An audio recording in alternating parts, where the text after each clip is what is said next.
Hello students. तो अभी हम स्टार्ट करने वाले हैं एक बहुत ही इंपॉर्टेंट और basic chapter, that is nothing but vector. इसमें जितने भी क्वेश्चंस आए होंगे आपके एमएचटी सीईटी के, वो पूरे पूरे क्वेश्चंस मैं करा दूंगा। अभी तक के जितने भी क्वेश्चंस होंगे, one each and every question I will discuss here, don't worry. तो ये जो वीडियो है आपके स्पेशल, ये है आपके एमएचटी सीईटी स्टूडेंट्स के लिए। और बाकी अगर कोई इंसान नीट या सीडी का एग्जाम, अगर नीट और जेई का एग्जाम देना चाहता हो, तो बेसिक चीजें, बेसिक स्टेप्स के लिए सबसे बेस्ट लेक्चर होगा, ये सबसे बेस्ट वीडियो होगा। क्योंकि इसके अंदर बहुत सारे क्वेश्चंस और सारे कॉन्सेप्ट जो इतने यूज होने वाले हैं, वो सबके कॉमन सब यूज हो जाएंगे। ठीक है, सब कुछ समझ में आ जाएगा। यहां पर मैं जितने भी फॉर्मूला यूज होगा ऑलरेडी मैंने लिखा हुआ है, उसका डिटेल्ड वीडियो मैंने डाला हुआ है, लगभग 1.5 घंटे का। आप उसको लगे तो वो पूरा वीडियो देख लो, नहीं तो फिर यहां पर अगर आपको बात समझ में आ रहा है, चैप्टर ऑलरेडी पढ़ा हुआ है, तो फिर कॉमन सी बातें करूंगा मैं, पूरा कॉन्सेप्ट मैं बताऊंगा, सारा चीज रिवीजन की तरह से मैं आगे चलूंगा। क्वेश्चंस पे टाइम दूंगा, लेकिन ये जो कॉन्सेप्ट हैं उस पे टाइम ज्यादा बर्बाद करने से कोई फायदा नहीं मिलने वाला, क्योंकि ऑलरेडी आप जानते हो कि मैं ये मानकर चल रहा हूं। अगर नहीं जानते हो तो आपको ऑलरेडी मैंने वीडियो डाला हुआ है, full derivation, full concept of vector में, यहां पर आप देख लोगे तो सब कुछ समझ में आ जाएगा। ठीक है, फुल डिटेल में बताया हुआ है मैंने वो। लेकिन यहां पर मैं क्या काम करने वाला हूं, जस्ट क्वेश्चंस, जस्ट पूरा पूरा कैसे मैं पढ़ाने वाला हूं और क्या क्या कॉन्सेप्ट यूज होने वाले हैं, कैसे कैसे क्वेश्चंस रहेंगे, और उसका मैंने पूरा पूरा यहां पर क्वेश्चंस का पूरा मैंने ओवरऑल 100% क्वेश्चंस का मैंने क्या किया है, पूरा पूरा जितना भी 2020 फलाना दिमाग का जहां भी जितने भी क्वेश्चंस आए हैं, सबको मैंने ऑलरेडी लिस्ट आउट कर दिया, सबको डिस्कस करने वाला हूं वन बाय वन। ठीक है, everything I will discuss. But यहां पर मैं कैसे इस चैप्टर को पढ़ाने वाला हूं और क्या क्या कॉन्सेप्ट यूज होने वाला है, मैं उससे डायरेक्टली बात करता हूं, वहीं से कहानी चालू करता हूं। ठीक है, ताकि आपका टाइम बचे और काम हो। तो देखो, ये जो हमारा चैप्टर है, ये चैप्टर जनरली दो पार्ट में डिवाइड कर दिया मैंने। एक है टाइप्स ऑफ वेक्टर, दूसरा है ऑपरेशन ऑफ वेक्टर्स। ठीक है, अब देखो फिजिकल क्वांटिटीज जितनी भी होती हैं यार, वो जनरली दो पार्ट में डिवाइड है। एक होता है क्या जिसके अंदर डायरेक्शन होता है, दूसरा जिसके अंदर डायरेक्शन नहीं होता। What is physical quantity?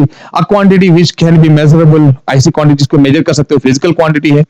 Generally आप जनरल लाइफ में जो देखते हो वो स्केलर क्वांटिटीज देखते हो, लेकिन वेक्टर क्वांटिटीज कुछ स्पेशल है, तभी तो एक चैप्टर पढ़ोगे। तो वही वेक्टर को हमें पढ़ना है इस चैप्टर के अंदर। तो वो special category of physical quantities पढ़ना है, जिसके अंदर डायरेक्शन का होना जरूरी रहेगा। जैसे एग्जांपल के लिए कोई शिप है, विदाउट डायरेक्शन नथिंग, यूजलेस है यार। ठीक है, तो विदाउट डायरेक्शन आपकी लाइफ भी यूजलेस है। बाकी तो बात हटाओ, ठीक है, एक साथ में कई काम करना चाहोगे, कुछ भी नहीं कर पाओगे। तो डायरेक्शनल होना जरूरी है, तो डायरेक्शन होना बहुत कंपलसरी है। तो यही है हमारा चैप्टर, डायरेक्शन और मैग्नीट्यूड। ठीक है, ये होना जरूरी है। तो पहले पढ़ेंगे टाइप्स ऑफ वेक्टर्स कितने होते हैं, और उसके बाद ऑपरेशन। ऑपरेशन का मतलब चीड़ फाड़ नहीं यार, ऑपरेशन का मतलब होता है एडिशन, सब्ट्रैक्शन, इसको पढ़ना है। ठीक है, मल्टीप्लीकेशन, इसको पढ़ना है। एडिशन के अंदर क्या क्या चीजें और आएंगी उसको पढ़ेंगे हम लोग। ठीक है, law, parallelogram, triangular law, unit vector, resolution of vector, multiplication में डॉट प्रोडक्ट, क्रॉस प्रोडक्ट, ये सब पढ़ने वाले हैं। ईच एंड एवरीथिंग आप अगर पढ़े होगे चैप्टर, तो कहीं ना कहीं आपको थोड़ा बहुत जानते होगे। ठीक है, ये वेक्टर्स के कितने टाइप्स हैं, तो यहाँ पर ऑलरेडी मैंने टिक किया हुआ है सारी चीज। जीरो वेक्टर्स, जहां पे मतलब कोई मूवमेंट ना हो। यूनिट वेक्टर मतलब उसके अंदर क्या हो, डायरेक्शन हो, और ओनली डायरेक्शन हो, और उसके साथ साथ उसका मैग्नीट्यूड क्या हो, हमेशा 1 हो। पोजीशन का मतलब क्या है यार, जैसे मान लो स्कूल से होम तक का देखो ना, मैंने क्या किया, वो पोजीशन बना दिया। तो पोजीशन का मतलब क्या है, एक ओरिजिन से लेकर डेस्टिनेशन तक का जो वेक्टर होता है उसको बोलते हैं पोजीशन वेक्टर। इक्वल वेक्टर मतलब क्या, सेम मैग्नीट्यूड हो और सेम डायरेक्शन हो। दो वेक्टर, अगर दो कार हैं, दोनों सेम डायरेक्शन में जा रहे हैं, सेम स्पीड है उनकी, तो हमारा इक्वल वेक्टर कहलाएगा। पॉजिटिव वेक्टर है, देखो सामने दिख रहा है आपके। पॉजिटिव का मतलब क्या, उनका मैग्नीट्यूड अलग हो सकता है लेकिन डायरेक्शन सेम हो। नेगेटिव का मतलब क्या, मैग्नीट्यूड अलग हो सकता है लेकिन ऑपोजिट डायरेक्शन हो, डायरेक्ट एंटी पैरेलल हो, एक इधर जा रहा है, एक लेफ्ट, तो सीधा राइट। ठीक है, कोलिनियर मतलब एक ही लाइन में हो यार। कोलिनियर मतलब क्या, दो वेक्टर्स अगर एक ही लाइन में लाई करते हो तो कोलिनियर बोलेंगे। कोप्लेनर मतलब एक ही प्लेन में लाई करते हैं तो उनको कोप्लेनर बोलेंगे। ऑर्थोगोनल वेक्टर मतलब क्या भाई, कि दो वेक्टर्स आपस में परपेंडिकुलर हो तो उनको बोलेंगे ऑर्थोगोनल। ठीक है, उसके बाद हमारा कंकरेंट वेक्टर होता है। जैसे मतलब क्या, मान लो कुछ ऑब्जेक्ट है, एक चौराहे पर आपको चार लोग खड़े हैं, चार कार खड़ी है, चारों कार अलग अलग रास्ते में चली गई, तो सबका मीटिंग पॉइंट एक था, लेकिन हो सकता है डायरेक्शन उनका सबका अलग अलग हो। ठीक है, तो उसको बोलते हैं कंकरेंट वेक्टर। ये सारी चीजें आपका टाइप्स ऑफ वेक्टर्स में आती है। ठीक है, इस पे टाइम पास करने की कुछ खास ज्यादा जरूरत नहीं है। आ जाते हैं ऑपरेशन ऑफ वेक्टर्स में। सबसे पहला एडिशन ऑफ वेक्टर्स। अब एडिशन ऑफ वेक्टर्स के अंदर आता है पहला ट्राइंगुलर लॉ ऑफ एडिशन। अब ट्राइंगुलर लॉ ऑफ एडिशन मतलब सिंपल, देखो मैंने एग्जांपल दिया है, मान लो दो वेक्टर है, एक वेक्टर है p, दूसरा वेक्टर है q, तो इनके बीच में जो हमारा आएगा ना, इनके बीच में जो हमारा जो तीसरा जो लाइन आप ड्रॉ करोगे उसी का नाम है लॉ ऑफ ट्राइंगल या ट्राइंगुलर लॉ। मतलब ये हमेशा होता है इन दोनों वेक्टर का सम। ठीक है, देखो यहां पर मैं जल्दी जल्दी बताकर सारी चीजें यार 10-15-20 मिनट के अंदर पूरा कॉन्सेप्ट बता दूं, सीधा क्वेश्चन पे जंप कर दूंगा, और आपको ये कहीं ना कहीं पढ़े होगे तो समझ में भी आ रहा होगा जल्दी से। नहीं समझे होगे तो मैं पूरा डिटेल वाला वीडियो मेरा देखो और उसके बाद फिर ये पढ़ो, तो आपको लगेगा हाँ सर यही तो सर समझा रहे हो। तो आप यहाँ पे टाइम पास ना करो, इसकी वजह से मैं डायरेक्टली क्या है सीधा सीधा काम बढ़ा रहा हूं। तो देखो जैसे मान लो एक बंदा जा रहा है 4 किलोमीटर नॉर्थ डायरेक्शन में, 3 किलोमीटर ईस्ट डायरेक्शन में, तो इन दोनों के बीच में रिजल्टेंट क्या होगा भाई? तो रिजल्टेंट होता है 3 और प्लस 4 का, लेकिन वेक्टर हाँ ईस्ट डायरेक्शन प्लस आपका नॉर्थ डायरेक्शन का जो सम होता है, मतलब 3 डायरेक्शन ईस्ट मतलब 3i, और यहां पर कितना हो जाएगा 4j। तो जो रिजल्टेंट आएगा हमारा आ जाएगा 3i प्लस 4j, ये हमारा होगा रिजल्टेंट वेक्टर। अब अगर चाहिए नहीं इसका मैग्नीट्यूड बताओ कितना होगा, तो मैग्नीट्यूड का मतलब होता है कोएफिशिएंट का स्क्वायर। अगर मैग्नीट्यूड बोलूं तो हमेशा कोएफिशिएंट का स्क्वायर कर दो, 3 का स्क्वायर 4 का स्क्वायर आ जाएगा कितना, 5 आ जाएगा आंसर। तो आपके सामने जो 5 दे रखा है यहां पर क्या आ जाएगा, यहां पर आ जाएगा 5 आंसर, रिजल्टेंट आ जाएगा 5। मैग्नीट्यूड बोलेगा तो हमेशा कोएफिशिएंट का स्क्वायर लेकर ऐड कर दिया करो। ठीक है, जनरल अगर वेक्टर बोलेगा तो हमेशा आई जे के की फॉर्म में लिखना पड़ेगा, इधर मालूम है आई, इधर माइनस आई, इधर जे, इधर माइनस जे। ठीक है, तो वही है। तो ये हमारा कहलाता है ट्राइंगुलर लॉ, मतलब दो वेक्टर के बीच में जो आप लाइन ड्रॉ करोगे वो हमेशा ट्राइंगल बनाएगा, उसको बोलते हैं ट्राइंगुलर लॉ। मान लो यहाँ पर पी क्यू है, एस आ गया, तो P plus Q plus S यहाँ पर वेक्टर लगा दिया, तो ये हमारा हो गया कौन सा, ये हमारा ट्राइंगल फिर से बन गया। इसको बोलते हैं ट्राइंगुलर लॉ ऑफ एडिशन। अब ये क्या करेगा, आपको मदद करेगा। सपोज एग्जाम्पल के लिए आपको लॉ ऑफ पैरेललोग्राम समझने के लिए बहुत ज्यादा इंपॉर्टेंट है ये, इट्स रियली वेरी इंपॉर्टेंट। तो parallelogram law of vector addition मतलब क्या है यार, मान लो एक वेक्टर है ए, दूसरा वेक्टर है बी। अब ये वेक्टर ए है, एग्जाम्पल के लिए पेन अलग ले ले रहा हूं तो आपको समझ में आए।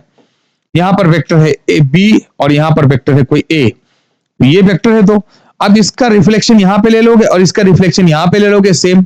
अब इनके बीच में सपोज एंगल है थीटा, तो यहां पर भी हमारा ये थीटा होगा, देखो एक्सटर्नल एंगल।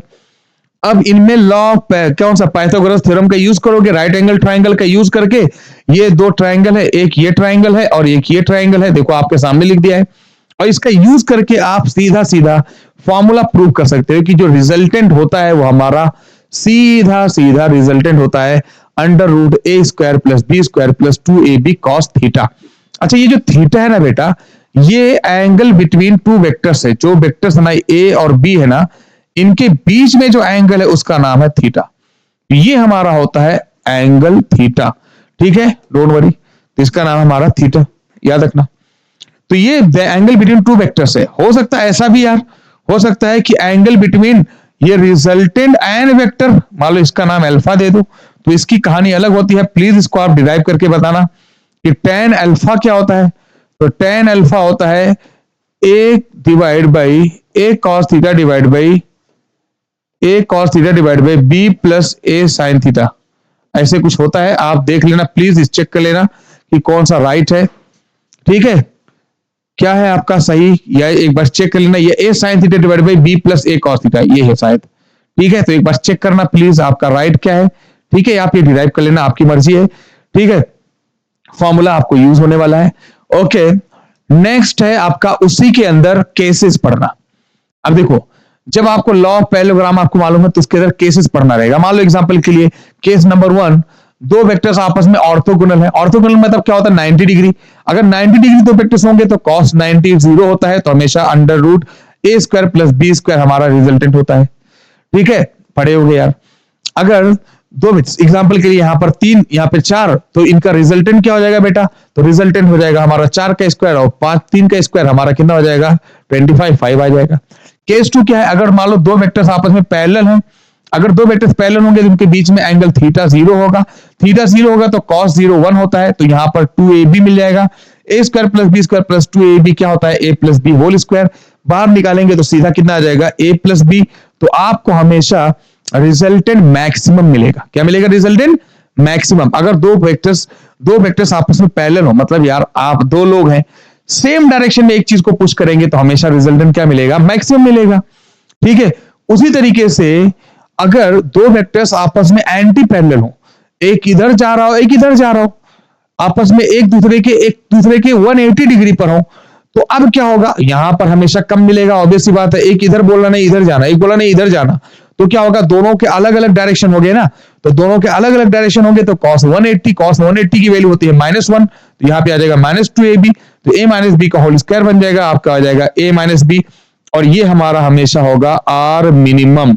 तो मिनिमम रिजल्टेंट होता है हमारा a माइनस बी और मैक्सिमम रिजल्टेंट होता है हमारा a प्लस बी। याद रखना, यहां पर मैंने बताया सपोज यहां पर 10 न्यूटन, यहां पे 5 न्यूटन, तो आंसर क्या आएगा? 5 न्यूटन किसके तरफ? -x के डायरेक्शन की तरफ या -i की तरफ। इधर क्या होता है? -i। ठीक है, वही चीज लिखा हुआ है। तो मिनिमम है a माइनस बी और मैक्सिमम हमारा a प्लस बी। तो अगर मैं बोलूं बेटा रेंज क्या हो जाएगा, तो रेंज का मतलब क्या है यार? What is mean by range? Range of resultant, range of r क्या हो जाएगा? तो r क्या होगा भाई? देखो ना, or a plus b, a minus b से क्या होगा? बड़ा होगा। आर ए माइनस बी से बड़ा होगा और ए प्लस बी से छोटा होगा। बस इसको रेंज बोलते हैं। रेंज जो होगा, रेंज फोर्स का ए प्लस बी से ज्यादा हो नहीं सकता, या तो उसके बराबर हो या तो उससे कम, और ए माइनस बी से कम हो नहीं सकता, या तो उसके बराबर होगा या तो उससे बड़ा। मतलब क्या? अगर मान लो 4 न्यूटन और 3 Newton force, suppose 10 Newton force कोई लगा रहा है, तो मैं बोलूं ये ज्यादा कितना हो सकता है? तो ज्यादा 14 हो सकता है, 14 न्यूटन। कम से कम कितना हो सकता है? 10 माइनस 4 या 4 माइनस 10, जो भी होगा 6 न्यूटन हो सकता है। तो ज्यादा 14 और 6 न्यूटन के ही बीच में हो सकता है ये। ठीक है, ना तो इससे कम ना तो इससे ज्यादा हो सकता है। इसको बोलते हैं रेंज। है कि नहीं? बात समझा कि नहीं? ठीक है, ये सब काम आने वाला है। अब ये सब आपको समझ में आएगा। तो देखो, अब ये भी है कि कभी मान लो रिजल्टेंट वेक्टर आपको बताना है, तो रिजल्टेंट वेक्टर आपने देखा, अगर थीटा 90 डिग्री है तो हमेशा r is equal to A square plus B square ही होने वाला। r square is equal to A square plus B square. तो थीटा 90 है तो हमेशा ये मिलेगा। ठीक है, थीटा 90 नहीं 180 है तो a माइनस बी मिलेगा। थीटा 0 है तो a प्लस बी मिलेगा। ठीक है, A square plus B square plus 2ab, a plus B का होल स्क्वायर मिलेगा। तो अगर थीटा कितना है, ये और ए भी कंडीशन हो सकता है, तो ऐसी सिचुएशन आपको क्या है, ऐसी शक्ल याद रखने से बहुत फायदा है। प्लस है तो यहां पर थीटा 90 है।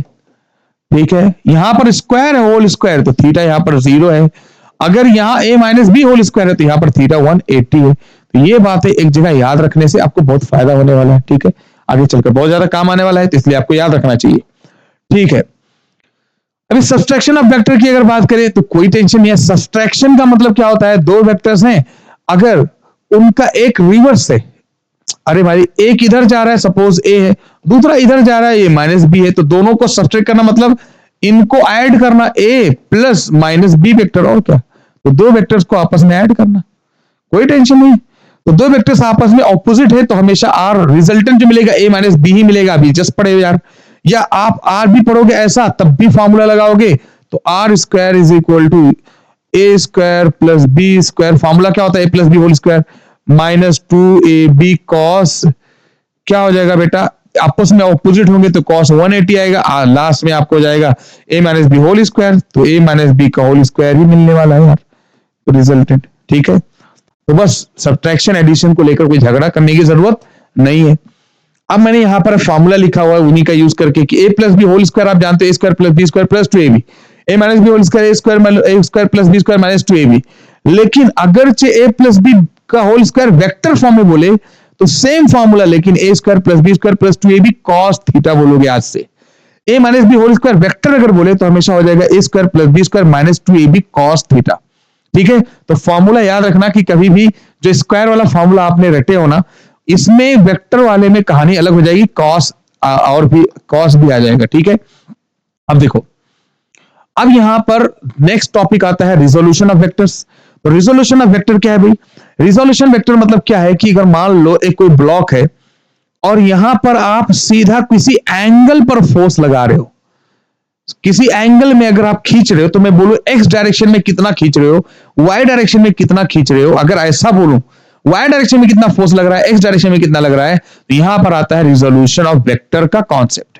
ठीक है, जैसे एग्जांपल के लिए मैंने यहां पर पूरा डिराइव करके दिया हुआ है कि मान लो यहां पर आर वेक्टर, आप आर फोर्स लगा रहे हो, ठीक है, थीटा एंगल थीटा है, तो यहां पर साइन थीटा होता है परपेंडिकुलर डिवाइड बाय हाइपोटेन्यूज, तो यहां पर आर वाई मिल जाएगा आर साइन थीटा और आर एक्स मिल जाएगा आर कॉस थीटा। मतलब जिधर एंगल होता है उधर मिलता है कॉस थीटा, और जिधर एंगल के ऑपोजिट में 90 माइनस थीटा होता है उधर मिलता है आर साइन थीटा। बस तो यहां पर मैंने इन दोनों को स्क्वायर कर दिया है, तो आपको ये बात मालूम होगा कि r is equal to under root r x square plus r y square, ये आपको मिल जाएगा।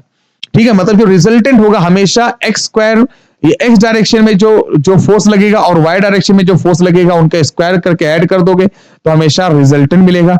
वही सेम चीज यहां पर बताया मैंने, 10 न्यूटन का सपोज फोर्स लगा रहा था मैं, तो मैं बोल रहा था एक्स डायरेक्शन में कितना होगा, तो एफ कॉस थीटा हो जाएगा, यहां पर एफ साइन थीटा हो जाएगा। अब थीटा यहाँ पे 30 डिग्री है और फोर्स है 10, तो 10 cos 30 और यहाँ पर आ जाएगा 10 sin 30। 10 sin 30 की वैल्यू 5 न्यूटन आ रहा है और 10 cos 30 की वैल्यू 5 रूट 3 आ रहा है। दोनों को स्क्वायर करके अगर ऐड करोगे तो बार बार 10 आएगा। क्यों? क्योंकि आपको वहां पर मैंने बताया हुआ है कि f बराबर हमारा क्या होता है, f x square plus f y square, मतलब r बराबर क्या होता है, r x square plus r y square. तो ये कहलाता है resolution of vector is very important यार स्टूडेंट्स। तो इसका आप स्क्रीनशॉट ले लिया करो, आपको लगे तो जल्दी जल्दी मैं इस चीजों को समझा रहा हूं, आपका काम हो जाएगा। जितना आपके सीईटी में है वो उसकी डिस्कस की उसी का बात करूंगा मैं। ऑब्वियस सी बात है, मैंने बोला हुआ है 10-15 मिनट में काम खत्म, तो 15-16 मिनट हो ही चुके हैं। ठीक है, तो 20 मिनट मुझे लग रहा है ज्यादा ज्यादा जाएगा सारा कॉन्सेप्ट क्लियर। अब देखो, तो 3D अगर बात करो, रिजोल्यूशन ऑफ वेक्टर 3D की बात करो, तो 3D होगा, तो मैंने यहां पे 3D शेप ले लिया है आई जे के। तो अब यहां पर होगा क्या, ए एक्स बराबर, देखो आर एक्स बराबर आर कॉस थीटा था, आर वाई बराबर आर साइन थीटा था, यहां पर क्या हो जाएगा, ए एक्स बराबर ए कॉस थीटा, ए वाई बराबर ए कॉस, तो यहां पे थीटा नहीं है, यहां पर अल्फा लिया, अल्फा बीटा गामा। तो देखो ए एक्स बराबर ए कॉस अल्फा, ए वाई बराबर ए कॉस बीटा, ए जेड बराबर ए कॉस गामा। ठीक है, अब तीनों को स्क्वायर करके ऐड कर दिया मैंने, तीनों को स्क्वायर करके ऐड कर दिया। याद रखना बेटा, cos square alpha plus cos square beta plus cos square gamma ये हमेशा 1 होता है, आया हुआ है भी एग्जाम में। ठीक है, इसलिए मैंने यहाँ पे लिखा हुआ है। ठीक है, तो cos square alpha plus cos square beta plus cos square gamma कितना होता है, हमेशा 1 होता है। यहाँ पर ए स्क्वायर बराबर हो जाएगा ए x square plus a y square plus a z square. तो यहाँ पर हमारा ये हो गया, ए बराबर हो गया resultant of a x square plus a y square plus a z square. जैसे आपने 2D में पढ़ा कि आर एक्स बराबर या ए बराबर ए x square plus a y square, तो जेड है तो ए x square plus a y square plus a z square. 3 direction की अगर बात आएगी, 3 डायरेक्शन का कंपोनेंट रहेगा, तो हम ऐसा फॉर्मूला यूज करेंगे। ठीक है, ये भी रिजोल्यूशन ऑफ वेक्टर है लेकिन 3D है। ओके, अब आता है हमारा एक छोटा सा concept, but very very important, cute सा है लेकिन बहुत इंपॉर्टेंट है। तो आता है यूनिट वेक्टर। अब यूनिट वेक्टर मतलब बेटा जो कैप लगा होता है, तो कैप अगर मान लो कोई वेक्टर है, वेक्टर ना लगाकर, एरो ना लगाकर अगर कैप लग जाए तो उसको बोलते हैं यूनिट वेक्टर। जैसे आई जे के कैप होता है उसके ऊपर, तो होता है हमारा यूनिट वेक्टर। अब यूनिट वेक्टर मतलब क्या, ये जो कैप लगा हुआ है ना इसको बोलते हैं यूनिट वेक्टर, देख लो बेटा। और ये जो एरो लगा हुआ है ना इसको बोलते हैं वेक्टर ऑफ एन, या ए जहां पे एन मैंने लिया तो एन ले लेंगे। और ये जो लिखा होता है, कभी भी दो ऐसे मॉड लगे होते हैं ना, मॉडुलस या मॉड बोलते हैं या मैग्नीट्यूड बोलते हैं इसको बेटा। कभी भी ना अगर मान लो कोई वेक्टर, उसको क्या कर दिया जाए, ब्रैकेट में डाल दिया, तो उसको बोलते हैं मॉडुलस या मैग्नीट्यूड। मैग्नीट्यूड मतलब होता है क्या, कोएफिशिएंट का स्क्वायर करके ऐड कर दो, बस वही कहानी है। एग्जाम्पल मैंने लिया, मान लो एक वेक्टर है 2i + 3j + 4k। अब मैं बोलूं इसका क्या काम करो, आप बताओ, इसका मैं आपको बोल रहा हूं कि बेटा इसका बताओ कि यूनिट वेक्टर क्या होगा। तो यूनिट वेक्टर मतलब होता है सेम चीज डिवाइड बाय उसका मॉडुलस ले लो। तो सेम चीज लिया और मैंने उसका क्या ले लिया, मॉडुलस ले लिया, सिंपल। ठीक है, तो सेम चीज लिया उसका मॉडुलस ले लिया, इसमें तो झगड़ा है नहीं कुछ। ठीक है, तो यही वेक्टर, तो वही वेक्टर को मैंने पहले छाप दिया, और मॉडुलस का मतलब होता है उसी की कोएफिशिएंट का स्क्वायर करके ऐड कर दिया। तो कोएफिशिएंट का स्क्वायर करके मैंने ऐड कर दिया, बस काम खत्म। ये हो गया हमारा यूनिट वेक्टर। ठीक है, तो यूनिट वेक्टर मतलब होता है सिंपल, वही वेक्टर लिखो, उसके डिवाइड बाई क्या काम करो, कोएफिशिएंट का स्क्वायर करके ऐड कर दो, मतलब मॉडुलस ले लो, उसका नाम यूनिट वेक्टर है। अब यूनिट वेक्टर अगर होगा ना, तो इसका अगर मॉडुलस आप लोगे, देखो मैंने मॉडुलस लिया है, तो हमेशा 1 आएगा। क्यों आएगा 1? इसलिए बोला जाता है यूनिट वेक्टर का मैग्नीट्यूड 1 होता है, 1 होता है, 1 होता है। तो क्यों? क्योंकि आप देखो ना, इसका अगर आप कोएफिशिएंट का स्क्वायर, आप मॉडुलस का मतलब होता है कोएफिशिएंट का स्क्वायर लो, तो जो ये लोगे वही तो नीचे ऑलरेडी लिखा रहेगा, तो हमेशा आएगा क्या, 1 आएगा। इसलिए यूनिट वेक्टर का मैग्नीट्यूड 1 होता है और कुछ नहीं, टेंशन लेने की जरूरत नहीं है। ठीक है, अब नेक्स्ट पार्ट आता है इसी के अंदर, जो हमारा पार्ट नंबर 2 है, जिस पर क्वेश्चंस बहुत ज्यादा दिखेंगे। तो एडिशन ऑफ वेक्टर्स पे बहुत ज्यादा क्वेश्चन दिखेंगे, टाइप्स ऑफ वेक्टर्स तो उसके अंदर टाइम पास है। ठीक है, दूसरा जो हमारा पार्ट है वो है मल्टीप्लीकेशन ऑफ वेक्टर्स। तो देखो, जो ये आपने पढ़ा हुआ ना डायरेक्टली ई तक, मतलब एडिशन ऑफ वेक्टर्स आपने पढ़ा ऑपरेशन में, टाइप्स ऑफ वेक्टर्स तो हटा दो, एक जानकारी के लिए है। ठीक है, तो एडिशन ऑफ वेक्टर्स एक पार्ट ए है, उसके अंदर मैक्सिमम क्वेश्चन, मतलब 50% क्वेश्चन होते हैं, मैक्सिमम नहीं, लेकिन 50% क्वेश्चन जो है आपके ये पार्ट तक है, यहां तक ई तक, मतलब एडिशन ऑफ वेक्टर्स, और इसके अंदर जो टॉपिक्स है, रिजोल्यूशन और सारी चीजें हैं, इससे क्वेश्चंस होते हैं। ठीक है, 50% तक मान लो। उसके बाद फिर जो 50% तक क्वेश्चन होते हैं वो होता है मल्टीप्लीकेशन ऑफ वेक्टर्स से। तो मल्टीप्लीकेशन ऑफ वेक्टर्स भी बहुत इजी है, लेकिन मल्टीप्लीकेशन कम मदद करेगा ना जब आपको ये सब कॉन्सेप्ट क्लियर रहेगा। तो मल्टीप्लीकेशन इनका एक दूसरा लेवल है, समझ लो, मल्टीप्लाई करने वाला। तो एडिशन अच्छे से क्लियर है, इसके साथ साथ जो पार्ट से क्लियर है, तो मल्टीप्लीकेशन भी बहुत इजीली समझ में आ जाएगा। तो स्टूडेंट्स, ये जो हमारा मल्टीप्लीकेशन ऑफ वेक्टर है, अभी देखो आपके सामने पार्ट नंबर ए मैंने कंप्लीट किया। पार्ट नंबर एक के अंदर एडिशन ऑफ वेक्टर्स था। तो एडिशन ऑफ वेक्टर्स के अंदर हमने क्या किया, बहुत सारे टॉपिक्स पढ़े, उससे रिलेटेड जितने भी सीटी में आए हुए क्वेश्चन थे मैंने कर लिया। अब मल्टीप्लिकेशन ऑफ वेक्टर्स बहुत इजीली आपको समझ में भी आ जाएगा, और कम टाइम में बहुत ज्यादा आपके फायदे भी हो जाएंगे। जितने भी सीटी में क्वेश्चंस आए होंगे वो पूरे के पूरे हो भी जाएंगे। तो कम टाइम लगेगा यार, उसका इंट्रोडक्शन में 15-20 मिनट लगा था, इसके इंट्रोडक्शन में जस्ट आपको 5-7 मिनट में आपका कहानी खत्म हो जाएगी, पूरा ये पार्ट आ जाएगा समझ में, और इस पर सारे क्वेश्चंस भी आपको समझ में आने लगेंगे। तो it's really very very easy यार। तो स्टार्ट करते हैं मल्टीप्लीकेशन ऑफ वेक्टर्स। तो सबसे पहली बात आपने देखा है कि ऑलरेडी यहां पर सब कुछ लिखा हुआ है कि multiplication of vectors only generally divided into 2 parts. Number 1 हमारा है डॉट प्रोडक्ट, और दूसरा है क्रॉस प्रोडक्ट। डॉट का दूसरा नाम है स्केलर प्रोडक्ट, और क्रॉस का दूसरा नाम है वेक्टर प्रोडक्ट।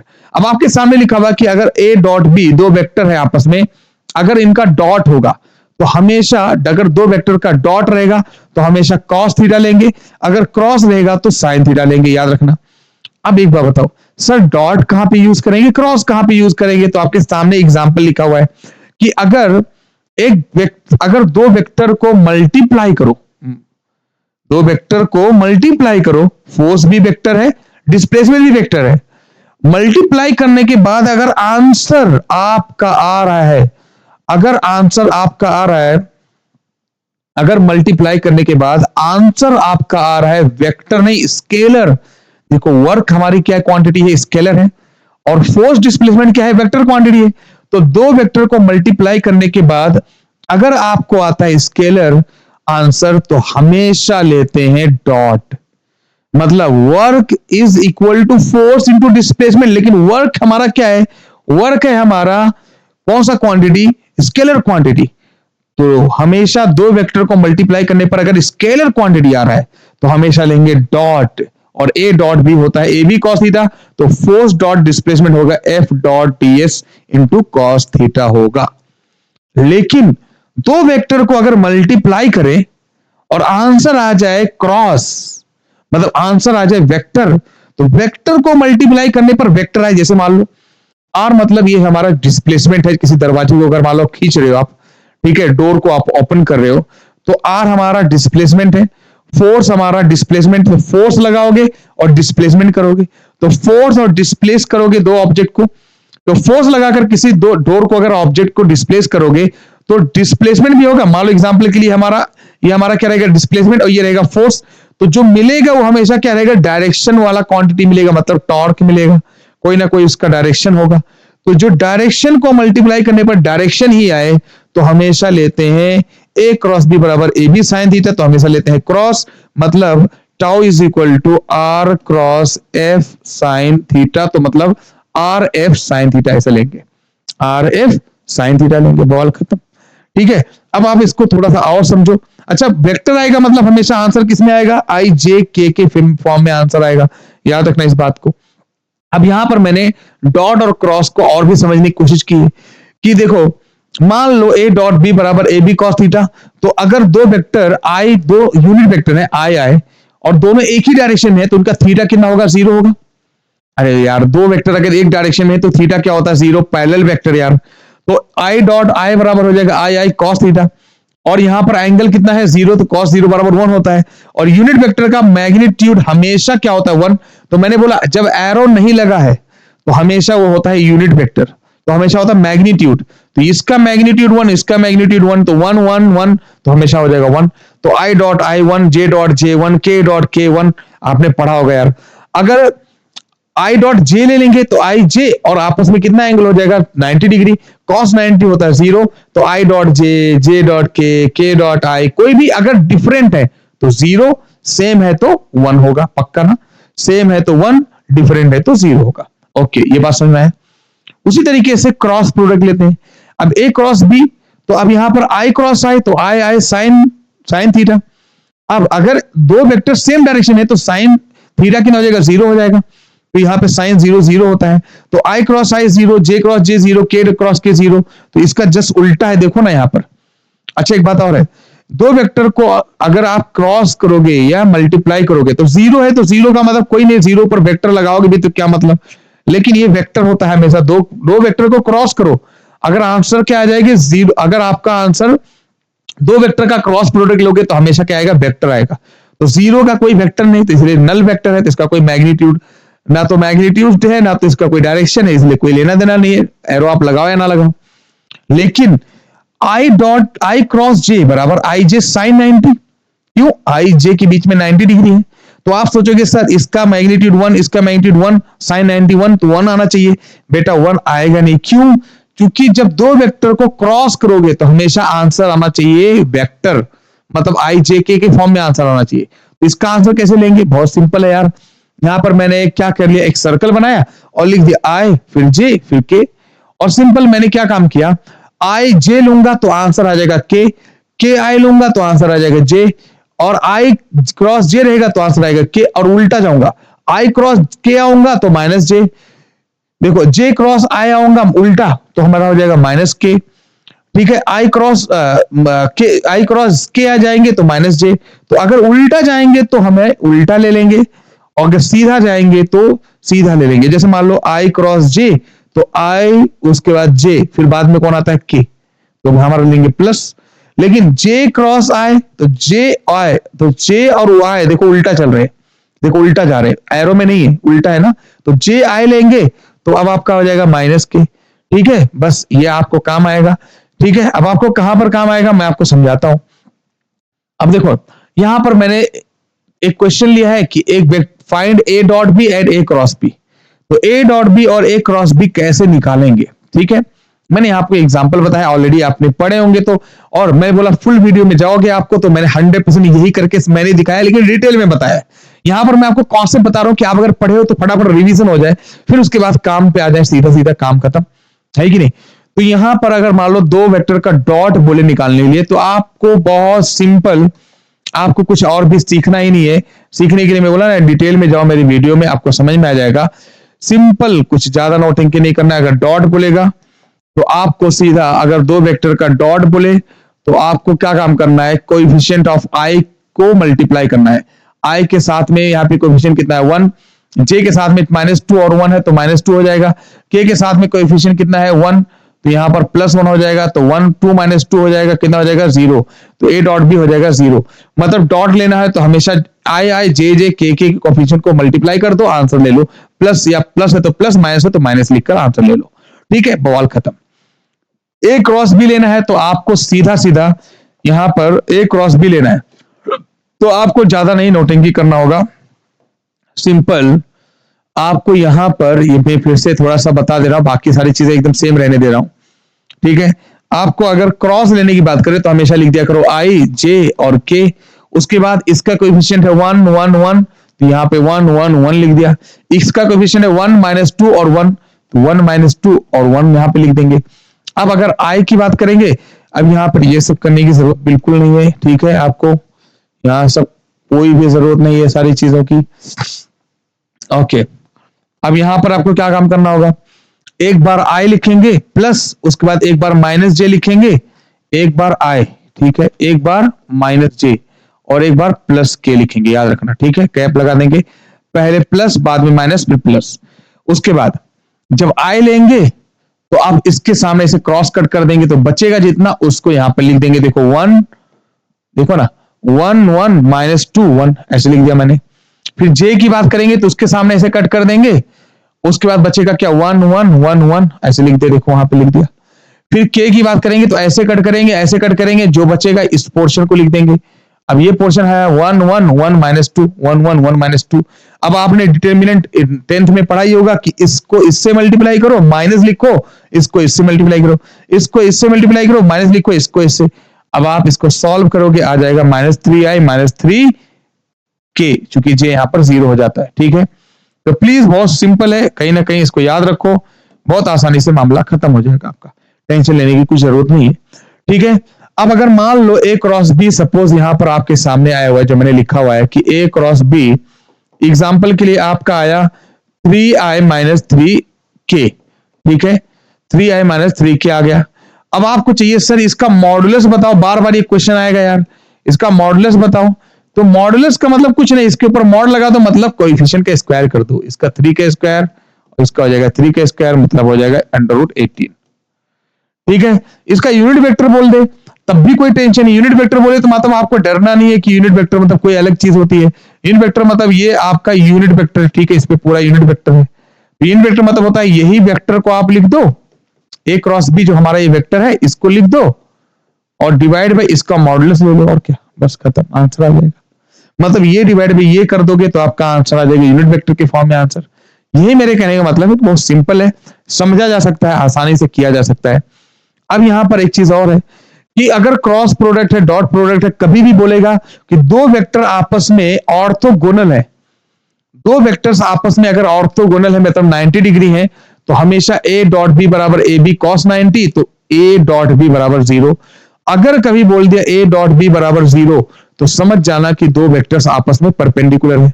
अगर दो वेक्टर्स आपस में a डॉट बी बराबर ए बी है तो समझ जाना दो वेक्टर्स आपस में क्या होंगे, पैरेलल होंगे, बिकॉज ऑफ थीटा इज 0, ठीक है। थीटा 0 होगा तो cos 0 1 हो जाएगा, तो a डॉट बी बराबर ए बी। अब याद रखना ये अलग चीज है और ये अलग चीज है। ए बी का मतलब यही मेरे कहने का मतलब, मान लो आई जे के आई प्लस जे प्लस के अगर कोई एक वेक्टर है तो ए का मतलब होता है मैग्नीट्यूड या मॉडुलस, चाहे मॉडुलस बोलो चाहे मैग्नीट्यूड बोलो, यही एक बात है, अंडर रूट कोएफिशिएंट का स्क्वायर। तो ए बी मतलब होता है अंडर रूट कोएफिशिएंट का स्क्वायर, ए हो या बी हो, लेकिन ए डॉट बी अलग दुनिया है, याद रखना, ठीक है, ठीक है। वही उसी तरीके से क्रॉस में भी यूज करेंगे, क्रॉस में भी अगर मान लो दो वेक्टर्स परपेंडिकुलर है तो a b a dot a cross b बराबर ए बी साइन थीटा, तो साइन 90 हो जाएगा, तो ए क्रॉस बी बराबर ए बी। लेकिन अगर पैरेलल है तो ए क्रॉस बी बराबर क्या हो जाएगा हमारा 0। तो बस आप कोई भी उसमें से यूज कर सकते हो, ज्यादातर स्केलर को प्रीफर करना ज्यादा आसान है, मतलब ए डॉट वाले को, क्योंकि डॉट वाले में आई जे का कोई लफड़ा नहीं है, कोई झमेला नहीं है, इसलिए यूज करेंगे। उसके बाद डायरेक्टली स्टार्ट करते हैं यार हम लोग, ये कॉन्सेप्ट समझ में आ गया तो सीधा सीधा स्टार्ट करते हैं हम लोग क्या क्वेश्चन। अब देखो मैंने ये बोला कि यहां पर जो टॉर्क के ऊपर क्वेश्चन आता है कि बताओ आर क्रॉस एफ बताओ, ये आता है हमारा, ठीक है, टॉर्क के ऊपर क्वेश्चन आता है आर क्रॉस एफ बताने के लिए, ठीक है। और डॉट से आता है हमेशा अक्सर work is equal to force dot displacement, अक्सर ये आता है यार, ये डॉट प्रोडक्ट निकालने के लिए। कभी कभी डिस्प्लेसमेंट क्या है, आई जे ऐसे 2 3 5 इस तरीके से देखेगा, एंड ऐसे मान लो 5 जे 5 5 6 9 मान लो ऐसे, और बोलेगा डिस्प्लेसमेंट, चेंज इन डिस्प्लेसमेंट क्या हो जाएगा, तो a2 माइनस a1, मतलब इसमें से ये माइनस करेंगे और फोर्स से डॉट ले लेंगे।